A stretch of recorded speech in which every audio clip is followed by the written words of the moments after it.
السلام علیکم خواتین و حضرات، میں ہوں نسیم عباس وڑائچ اور آپ دیکھ رہے ہیں میرا YouTube channel think tank by Naseem Waraich. خواتین و حضرات، جمہوریت فی زمانہ دنیا کا بہترین نظام سمجھا جاتا ہے، اور ایک بین الاقوامی یا ایک انٹرنیشنل نیریٹو یا انٹرنیشنل بیانیہ یہی ہے کہ یہ دنیا کا اس وقت رائج نظاموں میں بہترین نظام ہے۔ اس نظام کی جو بنیادی طور پر دو خوبیاں ہیں، ایک ہے جواب دہی، یعنی کہ یہ عوام کو جواب دہ ہے۔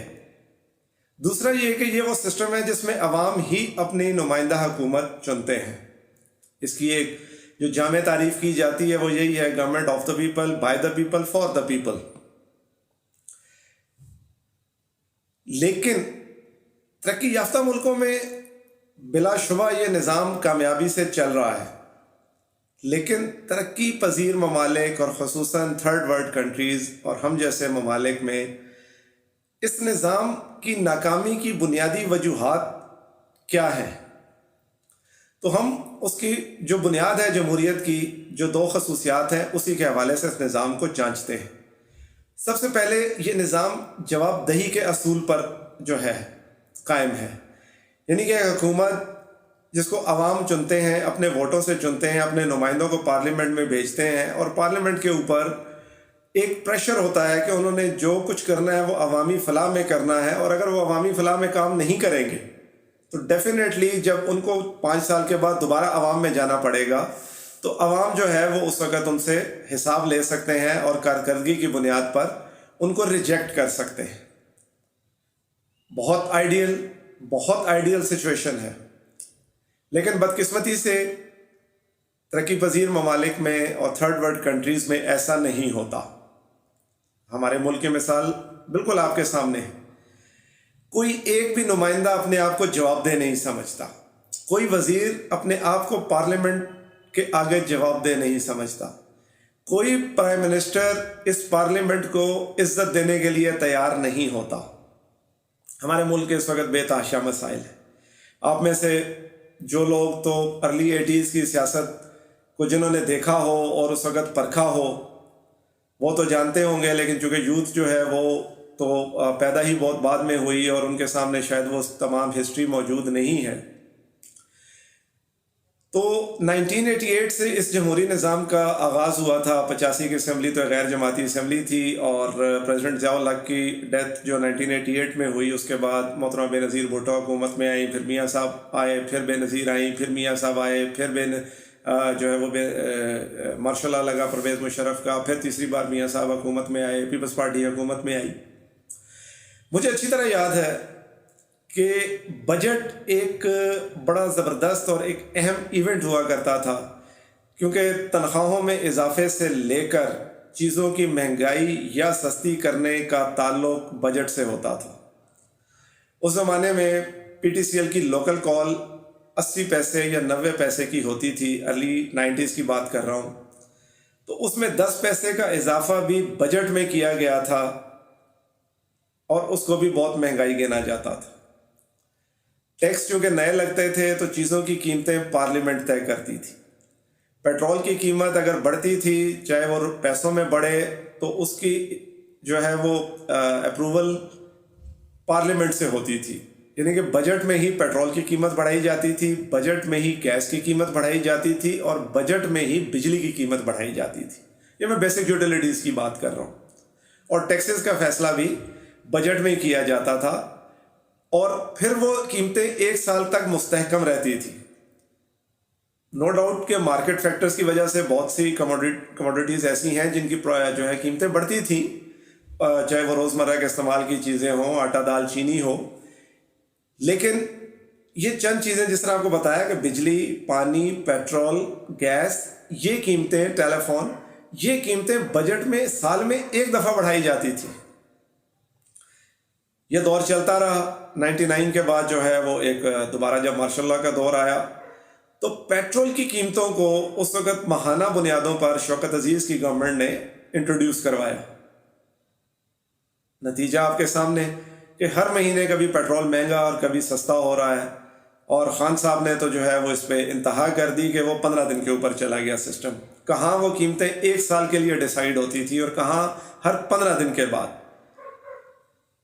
اتنی تیزی کے ساتھ بدلتی ہوئی قیمتیں، کیونکہ پیٹرول، بجلی، گیس، پانی ایک ایسی چیزیں ہیں جس سے تمام کا تمام آپ کی ملک کی بزنس ایکٹیویٹیز، آپ کا تنخواہ دار طبقہ، آپ کا دیہڑی دار طبقہ متاثر ہوتا ہے.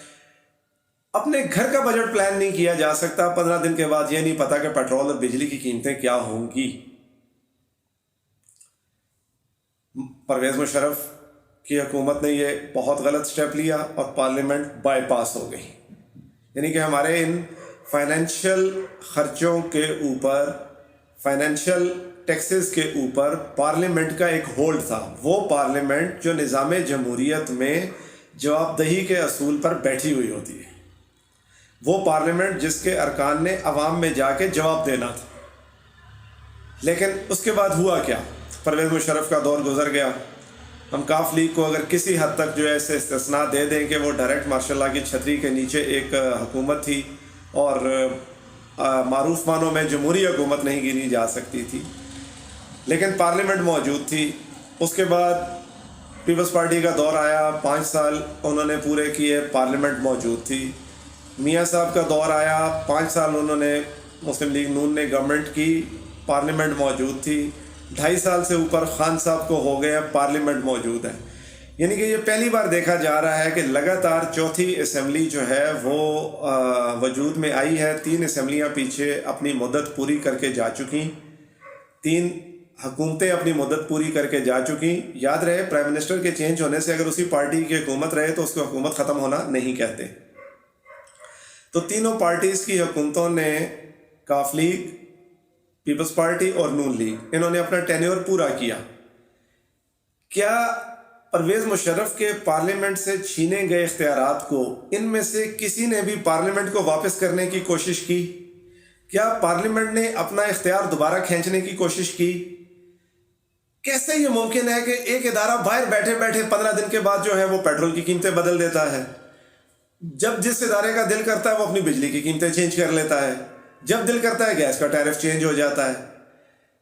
پارلیمنٹ کہاں ہے؟ جو ہماری نمائندہ پارلیمنٹ بیٹھی ہوئی ہے، جس نے انشور کرنا تھا کہ عوامی فلاح اور عوامی جو ایک عمومی رائے ہے اس کے خلاف نہ قانون سازی ہو سکے، نہ اس کے خلاف جو ہے وہ یہ ٹیکسز ہو سکیں. پریزیڈنٹ اوباما جیسا اسٹرانگ پریزیڈنٹ، وہ ایک فائنینشیل بل جس کا تعلق جو ہے وہ پارکس اور مطلب ان کے ہارٹیکلچر اور میوزیمز کے ساتھ تھا، وہ فائنینشیل بل کانگریس نے پریزیڈنٹ اوباما سے کسی اختلاف کی بنا پر کانگریس نے روک لیا، جہاں پہ اوباما کی اپنی پارٹی کی اکثریت تھی.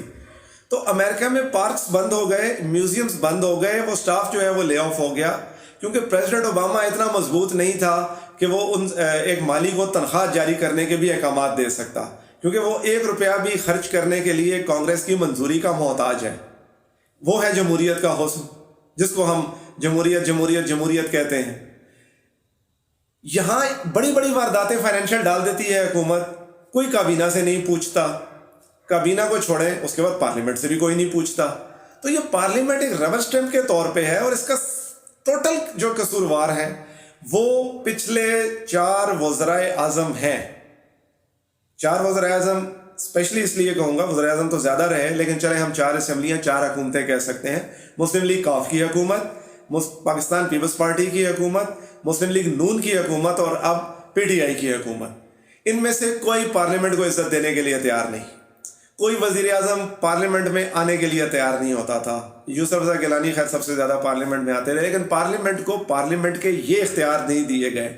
زرداری صاحب نے پارلیمنٹ کو بہت سے اختیارات واپس کیے جو پریزیڈنٹ نے لیے ہوئے تھے، لیکن وہ اسمبلی توڑنے کے اختیارات تھے جو انہوں نے واپس پارلیمنٹ کو دیے. لیکن عوامی فلاح کے اختیارات پارلیمنٹ کو کون دے گا؟ کیا اس کے لیے ہم کسی اور مارشل لا کا انتظار کریں؟ مارشل لا تو نہیں دیتا. جمہوری حکومتیں کیوں نہیں دیتی؟ یہ سوال ہمارے منتخب نمائندوں سے اور ہماری منتخب حکومتوں سے ہے. کوئی اگر تو ان کے کنپٹی پہ گن رکھ کے کہتا ہے کہ آپ نے یہ اختیارات پارلیمنٹ کو نہیں دینے جو عوامی فلاح کے ہیں، تو پھر معذرت کے ساتھ اگر کسی ایک بھی حکومت کا یہ کلیم ہے تو کسی حکومت نے خود احتجاجاً استعفیٰ کیوں نہیں دیا کہ ہمیں عوامی فلاح کے اختیارات پارلیمنٹ کو واپس دینے کی راہ میں کیا چیز رکاوٹ ہے؟ وجہ یہ سب سینٹرلائزیشن آف پاور کے قائل ہیں، یہ سب اندر سے ڈکٹیٹر ہیں، بس جمہوریت دنیا کو دکھانے کے لیے ہے، لیکن یہ عوام کے لیے یہ حکومت ہے یا عوام کے لیے یہ جمہوریت ہے تو کم از کم ہمارے ملک میں نہیں۔ کیا ہم یہ آواز اٹھا سکتے ہیں کہ پارلیمنٹ یہ اختیارات واپس لیں؟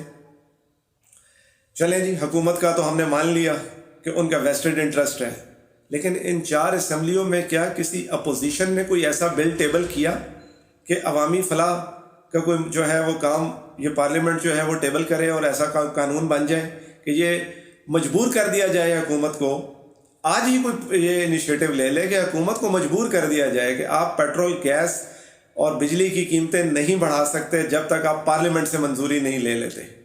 اب آپ یقیناً یہ کہیں گے کہ جی اپوزیشن کے پاس اتنی اکثریت ہو تو وہ خود حکومت میں نہ آ جائے۔ بڑا زبردست سوال ہے۔ اگر یہی پارلیمنٹ اکثریت کے ساتھ یوسف رضا گیلانی کو منتخب کر سکتی ہے، حکومت کے 16 سینٹ ممبرز جو ہیں ان کو خرید کر ووٹ لیے جا سکتے ہیں، تو اپوزیشن اگر یہی بل نیک نیتی سے ٹیبل کرے تو حکومت کے 16 نہیں، حکومت کے شاید 60 ممبر جو ہیں وہ اس کے حق میں ووٹ دے دیں گے۔ کیا نہیں دیں گے؟ دے دیں گے۔ حد یہ ہے کہ اپوزیشن بھی اپنے لیے جن جن قوانین کا مطالبہ کرتی ہے ان میں سے کسی ایک قانون کو بھی پارلیمنٹ میں ٹیبل نہیں کرتی، پارلیمنٹ میں لے کے نہیں آتی۔ اگر کسی اپوزیشن لیڈر کو جیل میں اے سی چاہیے تو یقین کریں عوام کو کوئی اعتراض نہیں ہے کہ مجرم اور ملزم اے سی لگا کے جیلوں میں رہیں۔ حضور پارلیمنٹ میں قانون لے آئیے تاکہ اگر اے سی آپ کو ملے تو خدا نہ خواستہ اگر کل کو مجھے جیل جانا پڑے تو مجھے بھی ملے، آپ کو بھی ملے، خدا نہ خواستہ اگر آپ کو جیل جانا پڑے۔ پولیس پہلے تفتیش کرے پھر گرفتاری، بہترین مطالبہ ہے اپوزیشن کا۔ پچھلے 1 2 3 سالوں سے یہی مطالبہ اپوزیشن کا ہے۔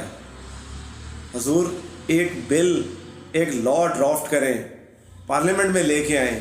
اگر آپ ممبر خرید کے یوسف رضا گیلانی کو جتوا سکتے ہیں تو آپ اسی اکثریت کے بل بوتے پر یہ قانون بھی پاس کروا سکتے ہیں۔ یقین کریں حکومت کے آدھے سے زیادہ ارکان اس بل کی حمایت کریں گے کہ پہلے تفتیش بعد میں گرفتاری۔ اس کا فائدہ مجھے اور آپ کو بھی ہوگا کیونکہ ہم عام آدمی ہیں، لیکن ہمیں فائدہ ہو جائے شاید یہ اشرافیہ کو منظور نہیں۔ ہم ان کی گرفتاری پہ نعرے لگا سکتے ہیں، وہ ہماری گرفتاری پر نہیں، کیونکہ شاید بیوقوف ہم ہیں، وہ نہیں۔ تو جمہوریت جو عوام کے لیے تھی، جس میں جواب دہی تھی، جس میں پارلیمنٹ نے فیصلے کرنے تھے، جو کہ قوم کی، معاشرے کی اجتماعی دانش کا مظہر ادارہ ہے۔ میں پھر ریپیٹ کروں گا اپنے الفاظ، قوم کی اجتماعی دانش کا مظہر ادارہ مقننہ ہوتی ہے، پارلیمنٹ ہوتی ہے، قومی اسمبلی، جس کو ایوان زیریں کسی بھی ملک کا۔ تو ہماری قوم کی اجتماعی دانش اگر وہاں بیٹھی ہوئی اس قوم کے لیے کچھ نہیں کرتی تو یہ ماننا پڑے گا کہ ہماری دانش میں کوئی نقص ہے، اور ہم اپنی اجتماعی دانش سے ایسے لوگوں کو اسمبلیوں میں بھیجتے ہیں۔ ہمیں اپنی اجتماعی دانش کو ریویو کرنا پڑے گا، ہمیں ان لوگوں کی اس کارکردگی کو ریویو کرنا پڑے گا، ہمیں ووٹ دینے کے لیے اپنے نمائندوں کو دیکھنا پڑے گا کہ انہوں نے عوامی فلاح کے لیے کسی بھی منصوبے کے لیے کیا کیا۔ ابھی ریسنٹ دیکھ لیں، سب کو پرابلم ہے کہ سینٹ کے الیکشن میں جو ہے وہ بے ضابطگیاں دیکھنے میں آئیں۔ کوئی پارٹی بھی الیکشن کمیشن کے رول سے خوش نہیں ہے، لیکن انتخابی اصلاحات کا بل نہ حکومت لے کے آتی ہے نہ اپوزیشن لے کے آتی ہے، کہ ابھی بھی بیٹھ کے یہ انتخابی اصلاحات نہیں کر سکتے۔ سب چور دروازہ کھلا رکھنا چاہتے ہیں کہ بے شک آج اس دروازے سے اس کو فائدہ ہو گیا ہے، میں ڈسا گیا ہوں، لیکن کل باری آئے گی یہ ڈسا جائے گا، مجھے فائدہ ہوگا۔ یہ چور دروازے بند نہیں کریں گے۔ تو پھر ہم کیا کر رہے ہیں؟ ہمارے ووٹ کی طاقت کہاں ہے؟ ووٹ کو عزت دو، تو یہ نعرہ تو ہماری طرف سے ہونا چاہیے، کیونکہ ہمارے ووٹ کو تو نہ وہ عزت دے رہے ہیں جو ووٹ کی عزت کا نعرہ لگا رہے ہیں، نہ ہی وہ دے رہے ہیں جو ووٹ کو ذلیل کر رہے ہیں۔ اپنے ووٹ کی عزت کے لیے ہمیں خود آواز اٹھانی پڑے گی، پریشر بلڈ کرنا پڑے گا۔ سب سے پہلے مالی معاملات جو ہیں اس ملک کے، جو عوام کے ساتھ ڈائریکٹ جڑے ہوئے ہیں، پارلیمنٹ وہ اختیار واپس مانگے، پی ڈی ایم خود حکومت کے اندر سے یہ آواز اٹھے باقی اپوزیشن پارٹیاں یہ آواز اٹھائیں. جماعت اسلامی ہی کم از کم یہ آواز اٹھا کے باقیوں کو ننگا کرنے کے لیے ایک بل تو لے آئے اسمبلی میں, چاہے آپ کا 1 ممبر ہے, چاہے 2 ہیں, چاہے 3 ہیں. شرمندہ تو کریں کہ میں عوامی فلاح کا لے کے آیا ہوں. اگر متبادل قیادت کسی نے سامنے لانی ہے تو پہلے عوامی فلاح کے کچھ بل پارلیمنٹ کے ایوان میں لائیں تو صحیح, موجود تو ہوں, پتہ تو چلے کون عوامی فلاح کے خلاف ووٹ دیتا ہے, کون عوامی فلاح کے منصوبے کے حق میں ووٹ دیتا ہے. یہ پارلیمنٹ جب تک مالی معاملات اپنے کنٹرول میں نہیں لے گی, نہ ہی یہ عوام کو جواب دہ ایوان ہے, نہ ہی یہ ذمہ دار ایوان ہے, نہ ہی یہ عوام کے لیے ایوان ہے. جناب والا, اگر آپ کو میری باتیں اچھی لگی ہیں تو یہ دوسروں کے ساتھ بھی شیئر کریں, لائک کریں اور کمنٹ کریں. اگر آپ کو میری باتیں بری لگی ہیں تو کم از کم میرے اس ویڈیو کو ڈس لائک کریں اور کمنٹ کریں. تمام صورتوں میں آپ کے فیڈ بیک کا انتظار رہے گا. میری آواز کے ساتھ آواز میں لائیں تو شاید کسی تحریک کا موجب بن سکیں, نہیں تو میں تو اپنی آواز اٹھاتا رہوں گا. یاد رکھیے, لشکر مقابلے میں ہزاروں کا بھی ہو, یاد 72 ہی رہتے ہیں جو حق سچ کے ساتھ ہوں. حق سچ کا ساتھ دیں, حق سچ کی آواز بنیں, حق سچ کی آواز کو پھیلائیں. یہ ملک میرے اور آپ کی آئندہ نسلوں کے لیے رہنے کے قابل رہنا چاہیے, اور اس کی ذمہ داری ہمارے پہ ہے. سوچیں کہ ہمیں کیسے نظام کے لیے بات کرنی ہے. ہم نے لیڈروں کے لیے نعرے نہیں لگانے, یہ لیڈر ہمارے لیے نعرے لگائیں, تب بات بنتی ہے. اللہ تعالیٰ آپ سب کا میرا حامی و ناصر ہو. پاکستان زندہ باد.